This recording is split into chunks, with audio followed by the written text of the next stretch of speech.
Hey, welcome to another little quick tip about using the C200. We got Premiere support last week for the Canon RAW light files.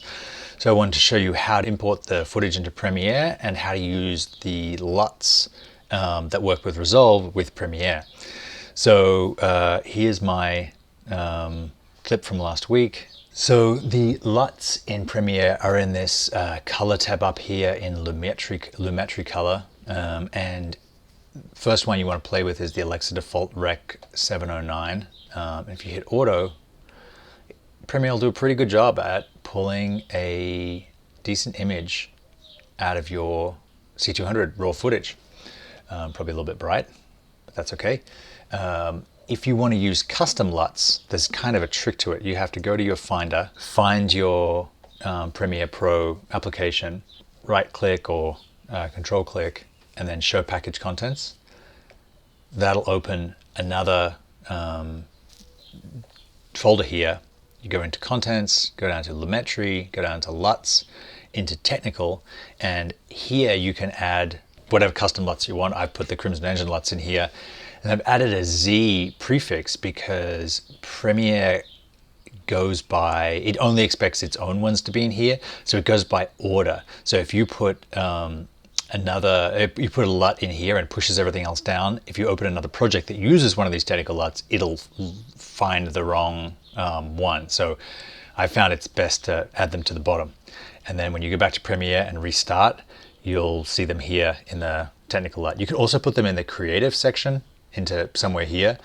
My problem with that is that the most often correction you do is this auto thing here and the exposure. And if you add them to the creative section, you have to keep going back and forth between which LUT you want and how you're going to create it. So I like to put them in technical. Let's look at the first one, ether for yellow. Hit auto again, you get a little bit of exposure. It's quite gold. Let's pull the color balancer, temperature over. And you get a kind of quite accurate, nice punchy look. Then Apollo. Hit auto again. Let's bring these blacks down. And I'm looking over here to try and stop this peaking over here. Bring the contrast up. Let's bring the exposure down. And probably in the next one, I can do it here. Bring the saturation up for ether. Apollo, I mean. Bring the saturation up for Apollo. And this is the look that I'm using recently. I kind of really like it. And then the last one, which is more teal and blue, hit auto again. And you'll see this one's a lot more purple, at least in Premiere. So if you find your balance slider.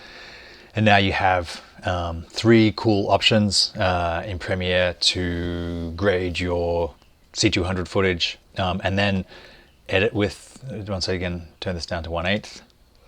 Go back to my assembly tab. C300 or 400, go full frame. And you can edit away. When you stop, you'll go back to full quality. Quick little way about how to get the LUTs onto your C200 footage in Premiere. Hope that was helpful. You can buy these LUTs. They're like $12, $13 in the description in the link. If anyone's going to NAB, please email me and let's try and meet up. I'll see you there. Bye.